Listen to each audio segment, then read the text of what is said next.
اعوذ باللہ من الشیطان اللعین الرجیم بسم اللہ الرحمن الرحیم الحمدللہ الذی ہدانا لہذا وما كنا لنهتدي لولا ان هدانا الله لقد جاءت رسل ربنا بالحق الصلاة والسلام على اشرف الانبیاء والمرسلین سیدنا و مولانا ابی القاسم محمد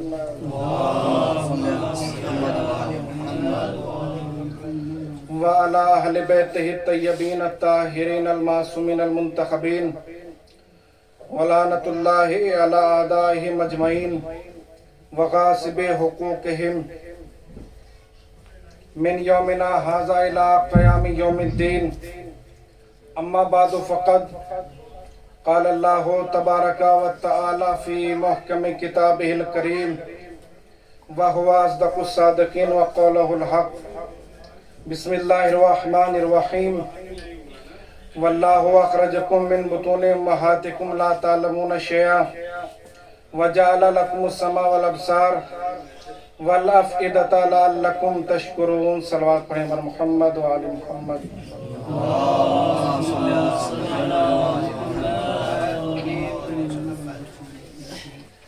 عزیزان گرامی قدر اور برادران عزیز علماء کرام، میں نے جس آیہ مبارکہ کو آپ حضرات کے سامنے تلاوت کرنے کا شرف حاصل کیا، وہ آیت قرآن کریم کے مشہور و معروف سورہ نحل کی 78ویں آیت ہے۔ وہی قرآن کہ جس کے بارے میں سورہ بقرہ کی ابتدائی آیت میں ارشاد ہوا، بسم اللہ الرحمن الرحیم الف لام میم ذالک الکتاب لا ریب فیہ ھدی للمتقین۔ یہ وہ کتاب ہے کہ جس میں شک اور شبہ کی گنجائش نہیں ہے اور یہ کتاب متقین کے لیے ہدایت ہے۔ وہی قرآن کہ جس کے بارے میں سورہ فرقان کی پہلی آیت میں ارشاد ہوا، بسم اللہ الرحمن الرحیم تبارک الذی نزل الفرقان علی عبدہ لیکون للعالمین نذیرا۔ پاک و پاکیزہ اور محترم ہے وہ ذات کہ جس نے اپنے عبد پر فرقان کو نازل کیا۔ فرقان یعنی قرآن کریم، کس لیے؟ لیکون للعالمین نذیرا، تاکہ عالمین کو ڈرایا جا سکے۔ وہ قرآن کے جس کے بارے میں سورہ حشر کی 21ویں آیت میں ارشاد ہوا، بسم اللہ الرحمن الرحیم لو انزلنا ھذا القرآن علی جبل لرأیتہ خاشعا متصدعا من خشیۃ اللہ۔ ہم نے اس قرآن کریم کو اس لیے نازل کیا، لو انزلنا ھذا القرآن علی جبل، اگر ہم اس قرآن کریم کو پہاڑوں پر نازل کر دیتے تو تم دیکھتے کہ اللہ کے خوف سے پہاڑ ریزہ ریزہ ہو جاتے۔ تو وہی قرآن سورہ نحل کی 78ویں آیت کو آپ حضرات کے سامنے تلاوت کرنے کا شرف حاصل کیا۔ اسی آیت میں ارشاد ہوا، بسم اللہ الرحمن الرحیم واللہ اخرجکم من بطون امہاتکم لا تعلمون شیئا۔ اللہ نے جب تمہیں تمہاری ماں کی شکم سے خارج کیا تو لا تعلمون شیئا، تم کسی بھی چیز کا علم نہیں رکھتے تھے، یعنی جب اس کائنات میں انسان تشریف لایا تو وہ بالکل جاہل تھا۔ وَجَعَلَ لَكُمُ السَّمْعَ وَالْأَبْصَارَ، اور اللہ نے تمہیں دیکھنے کی طاقت عطا فرمائی اور تمہیں سننے کی طاقت عطا فرمائی۔ وَالْأَفْئِدَةَ لَعَلَّكُمْ تَشْكُرُونَ، اور اللہ نے تمہیں دل عطا کیا شاید کہ تم اللہ کا شکر ادا کر سکو۔ تو اس آیت میں ارشاد ہوا، پھر دوسری آیت میں ارشاد ہوا، بسم اللہ الرحمن الرحیم خلق الانسان ضعیفا، اللہ نے انسان کو کمزور پیدا کیا، یعنی انسان جب اس کائنات میں تشریف لایا تو خلق الانسان ضعیفا، وہ انسان کمزور تھا، لیکن جب اس کمزور انسان نے ترقی کی راہوں پر قدم رکھا تو اسی کمزور انسان نے اپنی طاقت کے ذریعے دنیا کی بڑی سے بڑی چیزیں بنائی۔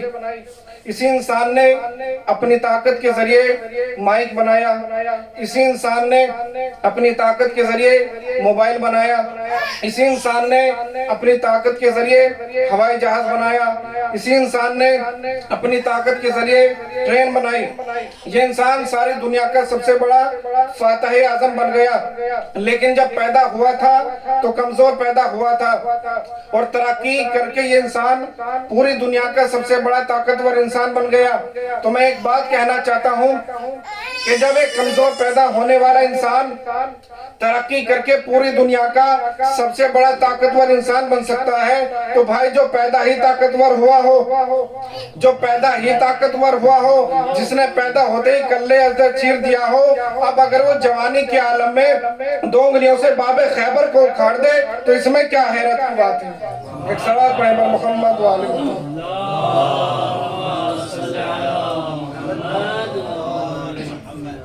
تو یہ انسان جب پیدا ہوا تو کمزور پیدا ہوا۔ پہلی والی آیت میں کیا تھا؟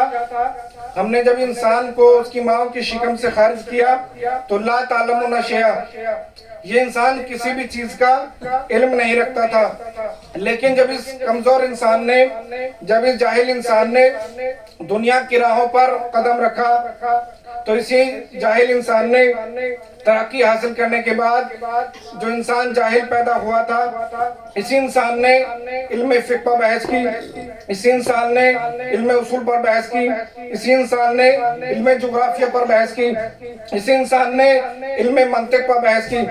یہ انسان دنیا کا سب سے بڑا عالم انسان بن گیا، لیکن جب پیدا ہوا تھا تو جاہل پیدا ہوا تھا، لیکن جب اس انسان نے ترقی کی تو اس نے اسکول کھولے، اسی انسان نے یونیورسٹی کھولی، یہ انسان ساری دنیا کا سب سے بڑا عالم انسان بن گیا۔ تو میں ایک بات کہنا چاہتا ہوں کہ جب جاہل پیدا ہونے والا انسان ترقی کر کے پوری دنیا کا سب سے بڑا عالم انسان بن سکتا ہے، تو بھائی جو پیدا ہی عالم رہا ہو، جو پیدا ہوتے ہی توریت پڑھ رہا ہو، جو پیدا ہوتے ہی زبور پڑھ رہا ہو، جو پیدا ہوتے ہی انجیل پڑھ رہا ہو، جو پیدا ہوتے ہی قرآن پڑھ رہا ہو، اب اگر وہ جوانی کے عالم میں مسجد کوفہ کے منبر سے اعلان کرے سلونی سلونی جو چاہو مجھ سے پوچھ لو، تو اس میں کیا حیرت کی بات ہے؟ سوال پڑھیں بر محمد و آل محمد۔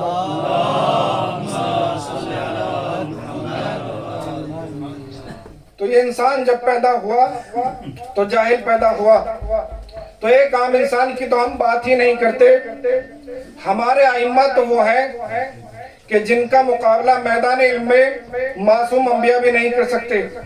آپ کہیں گے دلیل کیا ہے؟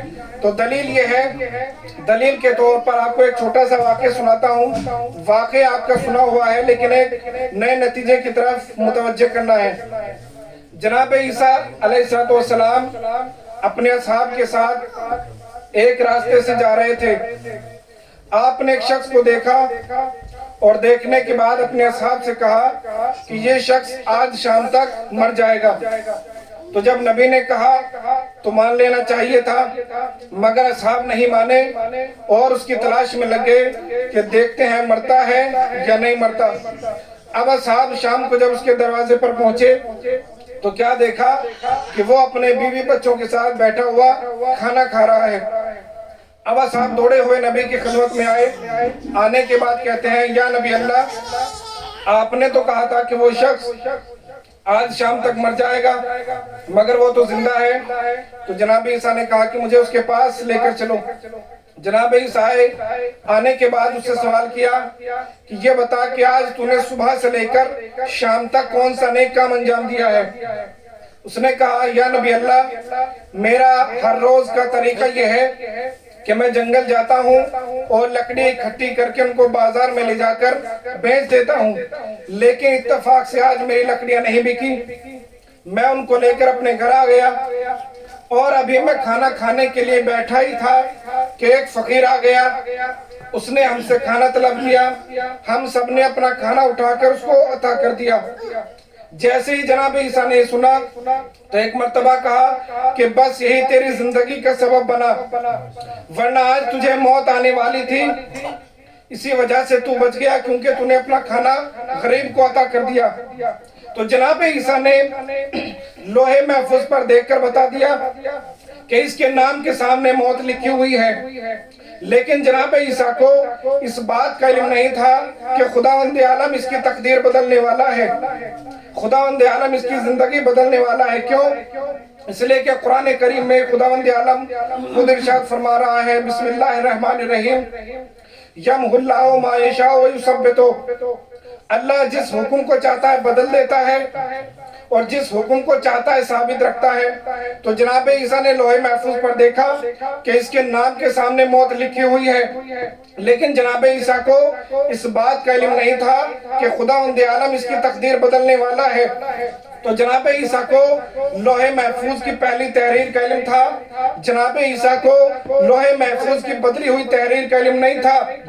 مگر ہمارے اماموں کی شان تو دیکھیے، وہ لوح محفوظ کی پہلی تحریر بھی جانتے ہیں، وہ لوح محفوظ کی بدلی ہوئی تحریر بھی جانتے ہیں، اور اس کی زندہ دلیل راہب اور حسین کا واقعہ گواہ ہے۔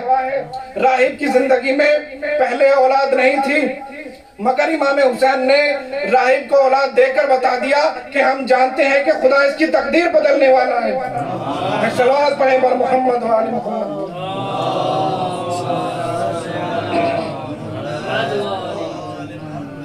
ہم جانتے ہیں کہ خدا اس کی تقدیر بدلنے والا ہے۔ میں بارگاہ رسالت میں حاضر ہوا، یا رسول اللہ کیا آپ نہیں جانتے تھے کہ خدا اس کی تقدیر بدلنے والا ہے؟ عجب نہیں، پیغمبر اسلام نے جواب دیا کہ ہاں جانتا تو میں بھی تھا، مگر تم پہلے یہ بتاؤ کہ غدیر کس مقام کو کہتے ہیں؟ میں نے کہا یا رسول اللہ غدیر وہ مقام ہے کہ جہاں پر آپ کا خلیفہ پہچانا جائے، جہاں آپ کا جانشین پہچانا جائے، جہاں آپ کا خلیفہ اور جانشین پہچانا جائے۔ تو پیغمبر اسلام نے کہا کہ بس میں یہی چاہتا تھا کہ آج میری مسجد حسین کے لیے غدیر بن جائے اور دنیا پہچان لے کہ جس طرح سے علی میرا جانشین ہے اسی طرح سے حسین میرا جانشین ہے۔ صلوات پڑھیں بر محمد و آل محمد۔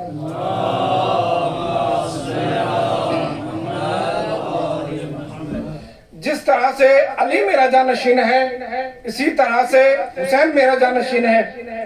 تو اب یہ تو پتہ چل گیا کہ ہمارا معصوم وہ بھی خبر دیتا ہے جو ثابت رہتی ہے اور وہ بھی خبر دیتا ہے جو بدل جاتی ہے، لیکن اب پتہ کیسے چلے کہ ہمارا معصوم جو خبر دے رہا ہے وہ ثابت رہنے والی خبر دے رہا ہے یا بدلنے والی خبر دے رہا ہے؟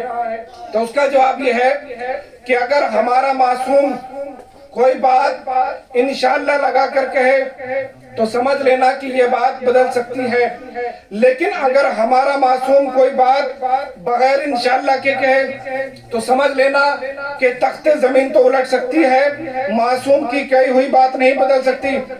یہی تو وجہ تھی کہ جب دعوت ذوالعشیرہ میں پیغمبر اسلام نے اعلان کیا کہ جو میری مدد کرے گا وہ میرا خلیفہ ہوگا، وہ میرا جانشین ہوگا، تو پیغمبر اسلام نے بغیر انشاءاللہ کے علی کی خلافت کا اعلان کر کے بتا دیا تھا کہ دنیا تو بدل سکتی ہے، علی کی خلافت نہیں بدل سکتی۔ ایک صلوات پڑھیں بر محمد و آل محمد۔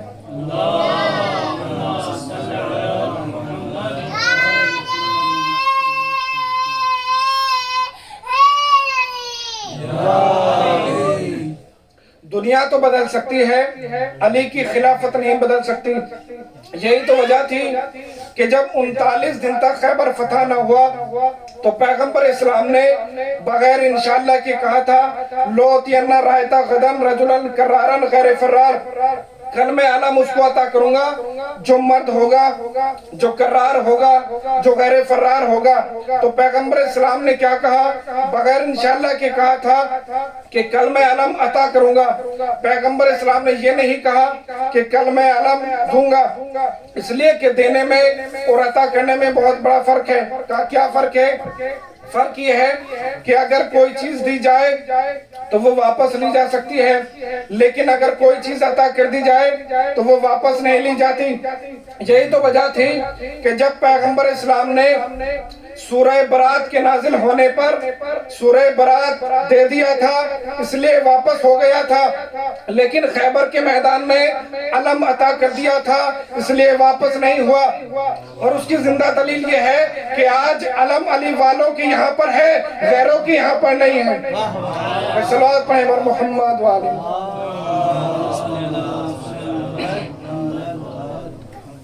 آج علم علی والوں کی یہاں پر ہے، غیروں کی یہاں پر نہیں ہے۔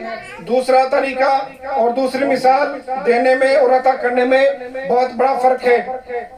جناب سلیمان علیہ السلام نے اللہ کی بارگاہ میں دعا کی، قال رب اغفر لی وہب لی ملکا، پروردگار مجھے ایک ایسے میرے گناہوں کو معاف فرما اور مجھے ایک ایسی حکومت دے دے کہ جو آج سے پہلے تو نے کسی کو نہ دی ہو۔ خداوند عالم نے جناب سلیمان کی دعا کو قبول فرمایا، لیکن جب اس نے دینے کا اعلان کیا تو اس نے الفاظ کو بدل دیا۔ کیا کہا؟ ھذا عطاؤنا، یہ حکومت ہم نے آپ کو عطا کر دی، اب چاہے تو اسے رکھو یا تقسیم کر دو، ہم تم سے اس کا کوئی حساب نہیں لیں گے۔ کتنی بڑی حکومت تھی جناب سلیمان کی، ہواؤں پر حکومت، فضاؤں پر حکومت، حیوانوں پر حکومت، انسانوں پر حکومت، چرندوں پر حکومت، پرندوں پر حکومت، یہاں تک کہ ایک پتا بھی جناب سلیمان کی اجازت کے بغیر نہیں ہل سکتا تھا۔ مگر ہمارے جانے قربان اپنے مولا و آقا علی پر سلیمان کو اللہ نے جتنی بڑی حکومت عطا کی تھی، میرے مولا علی نے اسی حکومت کے برابر حالت رکوع زکوٰۃ عطا کر دی تھی۔ صلوات پڑھیں محمد۔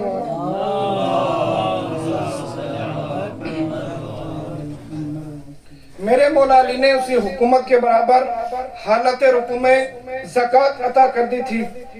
یہی تو وجہ تھی کہ مولا کائنات مسجد میں تشریف فرما ہے۔ اتنے میں ابن عباس مسجد میں داخل ہوئے۔ جیسے ہی ابن عباس مسجد میں داخل ہوئے، مولا کائنات نے فوراً ابن عباس سے سوال کیا، اے ابن عباس یہ بتاؤ یہ جو میری جوتیاں رکھی ہوئی ہیں ان کی قیمت کیا ہے؟ یہ ظاہری قیمت کی بات ہو رہی ہے، ورنہ علی کی جوتیاں تو تاج سلیمانی سے بھی مہنگی ہیں۔ جیسے ابن عباس داخل ہوئے، پوچھا، اے ابن عباس یہ بتاؤ یہ جو میری جوتیاں رکھی ہوئی ہیں ان کی قیمت کیا ہے؟ ایک مرتبہ ابن عباس نے جوتیوں کی طرف دیکھا اور دیکھنے کے بعد کہا، یا علی یہ تو خراب ہو چکی ہیں، یا علی یہ پھٹ چکی ہیں، یا علی اب ان کی کوئی قیمت نہیں ہے۔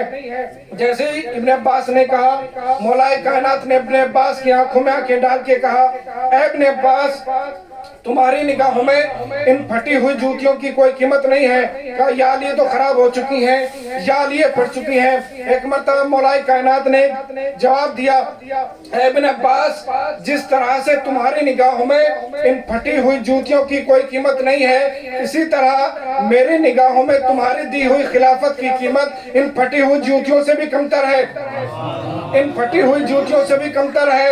آج دنیا سوال کرتی ہے کہ اگر خلافت علی کا حق تھا تو تلوار کیوں نہ اٹھائی، تلوار کیوں نہ اٹھائی؟ ارے جس علی کی نگاہوں میں خلافت کی قیمت پھٹی ہوئی جوتیوں سے بھی کمتر ہو، اس خلافت کے لیے علی تلوار کیا اٹھاتا؟ ارے علی تو اس بادشاہت کا نام ہے کہ اگر زکوٰۃ بھی نکالتا ہے تو تاج سلیمانی کے برابر نکالتا ہے۔ ایک صلوات پڑھیں بر محمد و آل محمد۔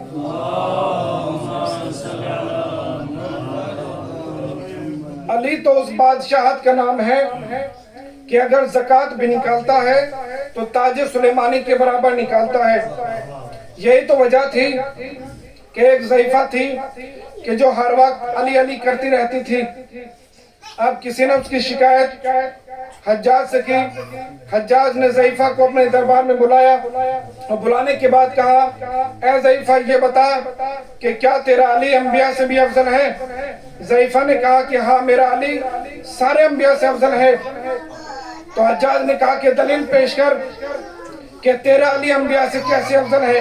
تو ضعیفہ نے کہا دلیل سننا چاہتا ہے، کہا دلیل پیش کر۔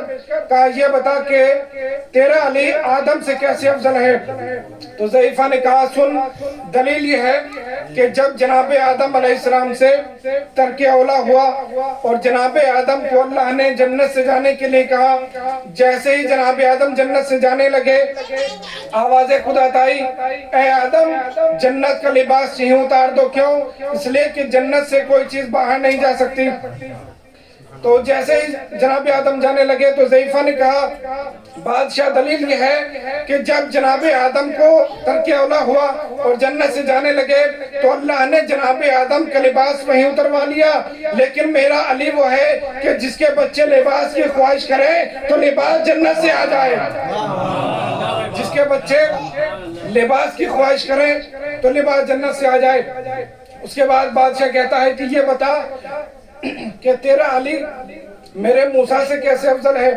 ضعیفہ نے کہا دلیل سننا چاہتا ہے، کہا دلیل بیان کر۔ ضعیفہ نے کہا دلیل سن۔ دلیل یہ ہے کہ جب جناب موسیٰ کو دربار فرعون میں بلایا گیا اور جناب موسیٰ نے اپنے عصا کو زمین پر پھینکا، جناب موسیٰ کا عصا اژدہا بن گیا اور تمام سانپوں کو نکل گیا۔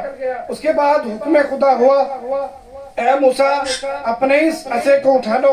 اب جیسے ہی جناب موسیٰ اس کی طرف بڑھے ایک مرتبہ ڈر گئے تو ضعیفہ کہتی ہے بادشاہ دلیل یہ ہے کہ موسیٰ وہ ہے کہ جو اژدہے کو ہاتھ لگانے سے ڈر جائے، مگر میرا علی وہ ہے کہ جس نے بچپنے میں اژدہے کو 2 حصوں میں تقسیم کر دیا تھا، جس نے اژدہے کو 2 حصوں میں تقسیم کر دیا تھا۔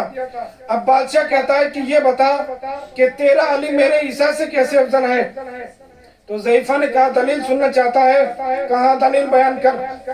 تو ضعیفہ نے کہا کہ جناب عیسیٰ علیہ السلام کا معجزہ یہ تھا کہ جناب عیسیٰ مردوں کو زندہ کیا کرتے تھے، لیکن بہت بڑا فرق ہے۔ ضعیفہ نے کہا کہ جب جناب عیسیٰ مردوں کو زندہ کیا کرتے تھے تو اللہ سے اجازت لے کر زندہ کیا کرتے تھے۔ اے بادشاہ دلیل سن۔ دلیل یہ ہے کہ تیرا عیسیٰ وہ ہے کہ اگر مردوں کو زندہ کرتا ہے تو اللہ سے اجازت لے کر زندہ کرتا ہے، مگر میرا علی وہ ہے کہ اگر کسی مردے کو ٹھوکر مار دیتا ہے وہ کلمہ پڑھتا ہوا زندہ ہو جاتا ہے۔ ایک صلوات پڑھیں بر محمد و آل محمد۔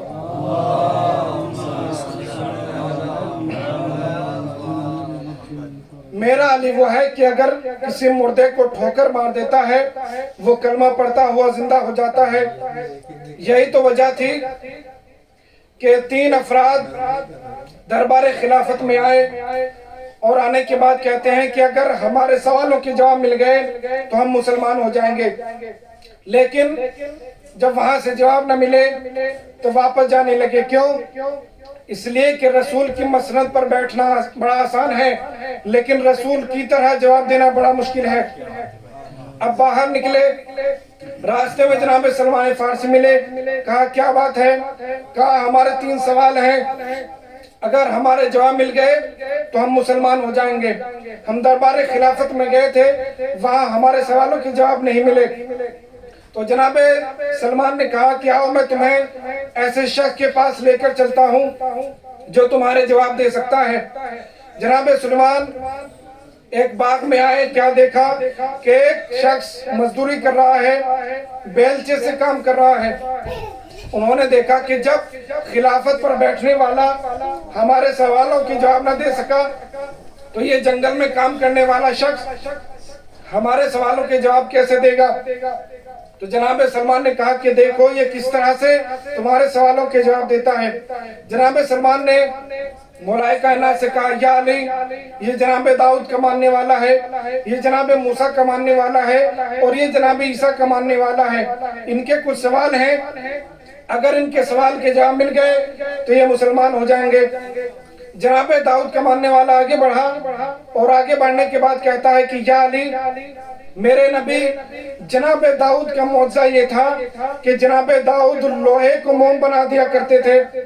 مولا کائنات نے ایک مرتبہ سنا، مولا کائنات کے ہاتھ میں لوہے کا بیلچہ تھا، ایک سیرہ اس کے ہاتھ میں دیا، ایک سیرہ اپنے ہاتھ میں پکڑا اور اس شخص سے کہا کہ اتنی دور تک کھینچتا ہوا چلا جا جب تک کہ تجھے یقین نہ ہو جائے۔ اب جناب داؤد کا ماننے والا اس لوہے کے بیلچے کو کھینچتا ہوا بہت دور تک چلا گیا۔ جب وہ لوہے کا بیلچہ بال کے جتنا زیادہ باریک ہو گیا، اس نے وہیں سے کہا یا علی مجھے یقین ہو گیا آپ رسول کے اصلی خلیفہ ہیں۔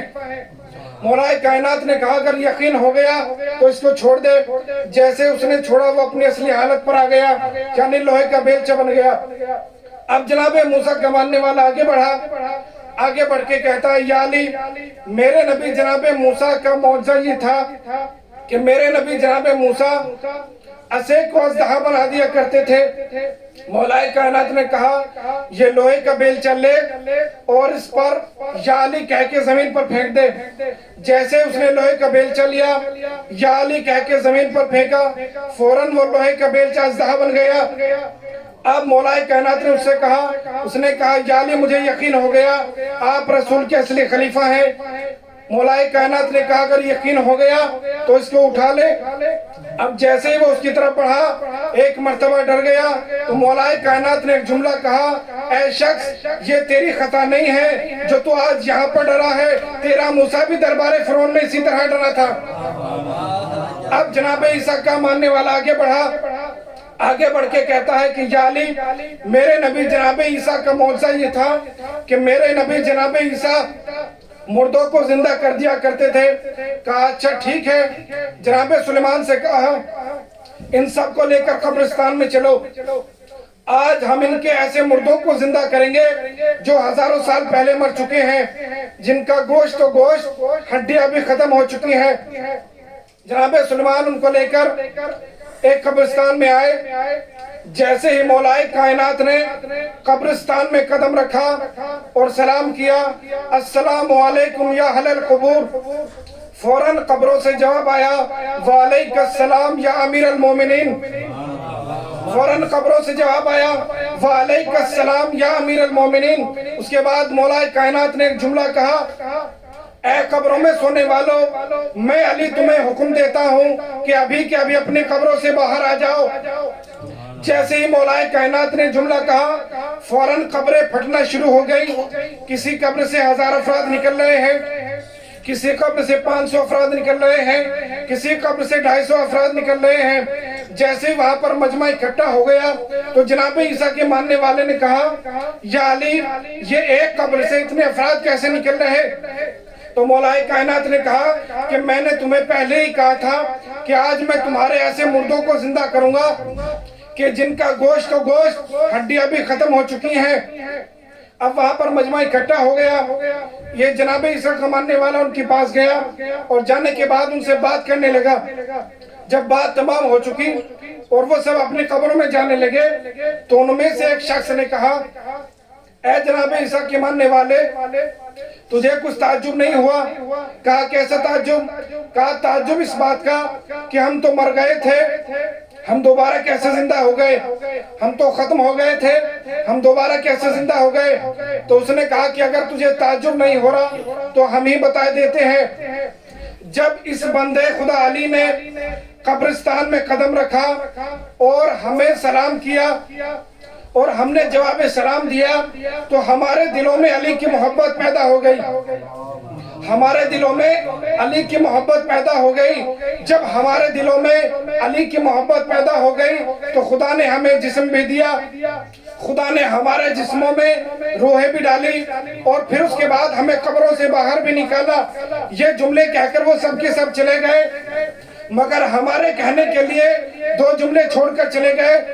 جملے کیا ہیں؟ جملے یہ ہیں کہ زندگی عشق علی کا نام ہے اور موت بغض علی کا نام ہے. صلوات پڑھیں پر محمد و آل محمد.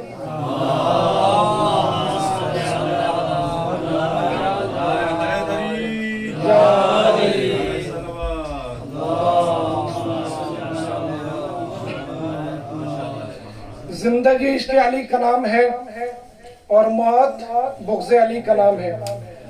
یہی تو وجہ تھی کہ جس علی کے اتنے فضائل ہوں, جس علی کے اتنے کمالات ہوں, اسی علی پر ظلم و ستم ڈھایا گیا. حاضرین مظلوم کربلا ابھی ایام شہادت مولا کائنات گزرے ہیں.